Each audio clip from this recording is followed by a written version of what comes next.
ಹೌದು, ಚಿಕ್ಕಬಳ್ಳಾಪುರ ವಿಧಾನಸಭಾ ಕ್ಷೇತ್ರದ ಅಭಿವೃದ್ಧಿ ವಿಚಾರದಲ್ಲಿ ಚರಿತ್ರೆ ಬರೆದ ಏಕೈಕ ರಾಜಕಾರಣಿ ಅಂದರೆ ಅದು ಡಾಕ್ಟರ್ ಕೆ ಸುಧಾಕರ್. 3 ಬಾರಿ ಚುನಾವಣೆ ಎದುರಿಸಿ ಒಮ್ಮೆ ಆರೋಗ್ಯ ಸಚಿವರಾಗಿದ್ದ ಸುಧಾಕರ್ ಅವರ ಅಧಿಕಾರದ ಅವಧಿಯಲ್ಲಿ ಚಿಕ್ಕಬಳ್ಳಾಪುರದ ಅಭಿವೃದ್ಧಿಗೆ ಕೋಟ್ಯಾಂತರ ರೂಪಾಯಿ ತಂದು ಕೆಲಸ ಮಾಡಿಸಿದ್ದಾರೆ.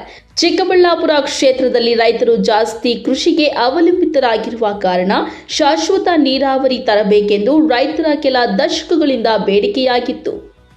ಆದರೆ ಸುಧಾಕರ್ ಈ ಭಾಗದಲ್ಲಿ ಅಂತರ್ಜಲ ಮಟ್ಟ ಹೆಚ್ಚಿಸಲು ಕೆರೆಗಳಿಗೆ ಎಚ್ಎನ್ ವ್ಯಾಲಿ ನೀರು ತಂದು ರೈತರ ಪಾಲಿಗೆ ಆಧುನಿಕ ಭಗೀರಥರಾದರು. ಹೀಗೆ 10 ಯೋಜನೆ ತಂದು ಅಭಿವೃದ್ಧಿ ಕೆಲಸ ಮಾಡಿದ್ದಾರೆ. ಆದರೆ ಕಳೆದ ವರ್ಷ ನಡೆದ ವಿಧಾನಸಭಾ ಚುನಾವಣೆಯಲ್ಲಿ ಕೆಲ ಕಾರಣಾಂತರಗಳಿಂದ ಜನ ಸುಧಾಕರ್ ಕೈ ಹಿಡಿಯದೆ ಸೋಲನ್ನ ಅನುಭವಿಸಿದ್ರು. ಸೋಲಿನ ನೋವಿನಲ್ಲಿದ್ದ ಸುಧಾಕರ್ ಲೋಕಸಭಾ ಚುನಾವಣೆಗೆ ಜನ ಬೆಂಬಲ ಕೊಟ್ಟು ಅತ್ಯಧಿಕ ಮತಗಳಿಂದ ಭರ್ಜರಿ ಗೆಲುವು ಸಾಧಿಸಿದ್ದಾರೆ.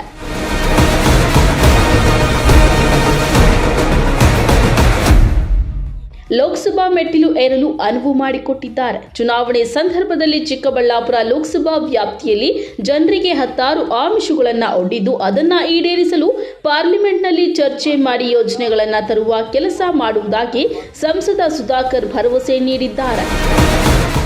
ಇವತ್ತು ನಾನು ತಗೊಂಡಿದ್ದೀನಿ, ದೆಹಲಿಗೆ ಹೋಗ್ತೇನೆ, ಯಾವ್ಯಾವ ಕ್ಷೇತ್ರಗಳಿಗೆ ಏನು ಯೋಜನೆಗಳನ್ನು ತಂದರೆ ಅದು ಪ್ರಸ್ತುತವಾಗಿರ್ತದೆ, ಅವಶ್ಯಕವಾಗಿರ್ತದೆ. ಇದನ್ನು ನನ್ನ ಮುಖಂಡರು, ಆ ಕ್ಷೇತ್ರಗಳ ಜನರ ಜೊತೆ ಕೂಡ ನಾನು ಸಂಪರ್ಕ ಮಾಡ್ತೀನಿ, ಅವರ ಸಲಹೆಗಳನ್ನು ತೆಗೆದುಕೊಳ್ತೀನಿ. ಕೇಂದ್ರ ಸರ್ಕಾರದ ವಿವಿಧ ಇಲಾಖೆಗಳ ಯೋಜನೆಗಳನ್ನು ಕೂಡ ಅಧ್ಯಯನ ಮಾಡ್ತೇನೆ. ಸುಮಾರು 1 ತಿಂಗಳ ಸಮಯ ನನಗೆ ಬೇಕಾಗ್ತದೆ. ಯಾಕೆಂದರೆ ನಾನು ಮೊದಲನೇ ಸಲ ಲೋಕಸಭೆ ಆಗಿರ್ಬೋದು, ಇಲ್ಲಿ 3 ಸಲ 2 ಸಲ ಮಂತ್ರಿ ಆಗಿರ್ಬೋದು, ಇಲ್ಲಿನ ಎಲ್ಲ ಯೋಜನೆಗಳ ಬಗ್ಗೆ ಯಾವ ರೀತಿ ಅನುಷ್ಠಾನ ಮಾಡಬೇಕು ಎಲ್ಲ ಕೂಡ ಅನುಭವ ಇದೆ. ಆದರೆ ಕೇಂದ್ರ ಸರ್ಕಾರಕ್ಕೆ ಒಬ್ಬ MP ಆಗಿರುವಂಥದ್ದು ಇದು ಮೊದಲನೇ ಬಾರಿ. ನಾನು ಅಲ್ಲಿನ ನಿಯಮಗಳು, ಅಲ್ಲಿನ ಯೋಜನೆಗಳು, ಇದರ ಬಗ್ಗೆ ಅಧ್ಯಯನ ಪ್ರಾರಂಭ ಮಾಡಿದ್ದೀನಿ. ಆದರೆ ನನಗೆ 1 ತಿಂಗಳು ಸಮಯ ಬೇಕಾಗ್ತದೆ. 1 ತಿಂಗಳಲ್ಲಿ ಎಲ್ಲ ಅಧ್ಯಯನ ಮಾಡಿ ಯಾವ್ಯಾವ ಇಲಾಖೆಯಿಂದ ನಮ್ಮ ಹೊಸ ಪ್ರಧಾನಮಂತ್ರಿಗಳು 3ನೇ ಅವಧಿಗೆ ಏನಾಗಿದ್ದಾರೆ ಅವ್ರ ಯೋಜನೆಗಳೇನಿದೆ, ಈ ಕ್ಷೇತ್ರಕ್ಕೆ ಏನೆಲ್ಲ ಉಪಯೋಗ ಆಗ್ತವೆ ಅಂಥ ಯೋಜನೆಗಳನ್ನು ತಂದು ಅನುಷ್ಠಾನಕ್ಕೆ ಹೆಚ್ಚಿನ ಒತ್ತು ಕೊಡ್ತೀನಿ. ಯೋಜನೆಗಳು ಭಾಳ ಬರ್ತವೆ, ಅನುಷ್ಠಾನ ಆಗಲ್ಲ. That is very important. ಇವತ್ತು ನಾನೇ ಇದ್ದಿದ್ರೆ ಮೆಡಿಕಲ್ ಕಾಲೇಜ್ ಕಳೆದ ವರ್ಷನೇ ಆಸ್ಪತ್ರೆ ರನ್ ಆಗಿರೋದು. ಎಲ್ಲಿ ನಾನು ಬಿಟ್ಟಿದ್ದೀನಿ ಗೋಪುರ, ಅಲ್ಲೇ ನಿಂತದೆ ಗೋಪುರನ ಕೂಡ ಮುಗಿಸಿಲ್ಲ. ಪುಣ್ಯಾತ್ಮರು, ಆಡಳಿತ, ಒಳ್ಳೆ ಆಡಳಿತ, ಸ್ವಚ್ಛ ಆಡಳಿತ, ಕರ್ನಾಟಕ ಬಂಗಾರವನ್ನು ಮಾಡ್ತಾ ಇರ್ತಕ್ಕಂಥ ಸರ್ಕಾರ. ಮೆಡಿಕಲ್ ಕಾಲೇಜ್ ಮಾತ್ರ ಕಂಪ್ಲೀಟ್ ಆಗಿಲ್ಲ, ಆಸ್ಪತ್ರೆ ಅಂತೂ ತೆಗೆದಿಲ್ಲ, PHCಗಳು ಕೂಡ ಕಂಪ್ಲೀಟ್ ಆಗಿಲ್ಲ ಇನ್ನು ನಮ್ಮ ಭಾಗದಲ್ಲಿ. ಇದಕ್ಕೆಲ್ಲ ಈಗ ಮತ್ತೆ ನಾನು ಅದಕ್ಕೆ ಕಾವು ಕೊಡಬೇಕಾಗಿದೆ. ಕಾವು ಕೊಡುವಂಥ ಕೆಲಸ ಮಾಡೋಣ.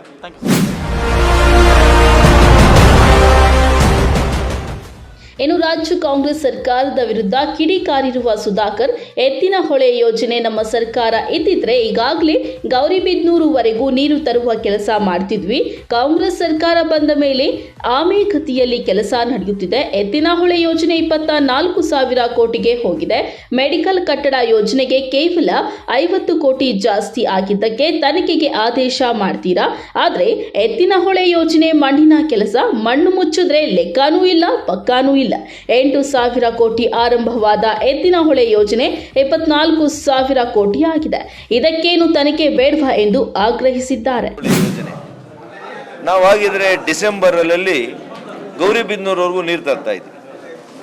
ಭಾಳ ನಿಧಾನ ಆಯ್ತು. ಈಗ ಅಟ್ಲೀಸ್ಟ್ ಈ ವರ್ಷ ಆದರೂ ತರಲಿ. ಎಷ್ಟು ಅನುದಾನ? 24,000 ಕೋಟಿ ಕೊಟ್ಟೋಗಿದೆ. 600 ರೂಪಾಯಿ ಯೋಜನೆ, ಹೊಸ ಟ್ಯಾಕ್ಸ್ಗಳು ಎಲ್ಲ ಸೇರಿ ಬರೀ 50-60 ಕೋಟಿ ಜಾಸ್ತಿ ಆದರೆ ನೀವು ತನಿಖೆಗೆ ಆದೇಶ ಮಾಡ್ತೀರಿ ಮೆಡಿಕಲ್ ಕಾಲೇಜಿಗೆ. ಅಲ್ಲಿ ಕಟ್ಟಡ ಇದೆ, ಅದು 1 ಇಂಚ್ ಯಾರೂ ಬದಲಾಯಿಸೋಕ್ಕಾಗಲ್ಲ. ಇದು ಮಣ್ಣಿನ ಕೆಲಸ ಮಾಡಿದ್ದೀವಿ ಅಂತ ಮಣ್ಣು ಮುಚ್ಚಾಕಿದ್ರೆ ಮೆಜರ್ಮೆಂಟು ಇಲ್ಲ, ಲೆಕ್ಕನೂ ಇಲ್ಲ, ಪಕ್ಕನೂ ಇಲ್ಲ. 8,000 ಕೋಟಿಗೆ ಆರಂಭ ಆದಂಥ ಎತ್ತಿನ ಹೊಳೆ 24,000 ಕೋಟಿ ಆಗಿದೆ. ಈಗ ಇದಕ್ಕೇನು ತನಿಖೆ ಬೇಡವಾ? ಒಟ್ಟಾರೆ ಚಿಕ್ಕಬಳ್ಳಾಪುರ ವಿಧಾನಸಭಾ ಕ್ಷೇತ್ರವನ್ನ ಅಭಿವೃದ್ಧಿ ವಿಚಾರದಲ್ಲಿ ರಾಜ್ಯ ಮಟ್ಟಕ್ಕೆ ತೋರಿಸಿಕೊಟ್ಟ ಸಂಸದ ಸುಧಾಕರ್ ಈಗ ಲೋಕಸಭಾ ಮೆಟ್ಟಿಲು ಏರಿದ್ದು ಜವಾಬ್ದಾರಿ ಜಾಸ್ತಿಯಾಗಿದ್ದು ಲೋಕಸಭಾ ವ್ಯಾಪ್ತಿಗೆ 16 ಯೋಜನೆಗಳನ್ನ ತಂದು ಲಕ್ಷಾಂತರ ಜನರ ಭರವಸೆಯ ಜನನಾಯಕ ಆಗ್ತಾರಾ ಕಾದು ನೋಡಬೇಕಾಗಿದೆ.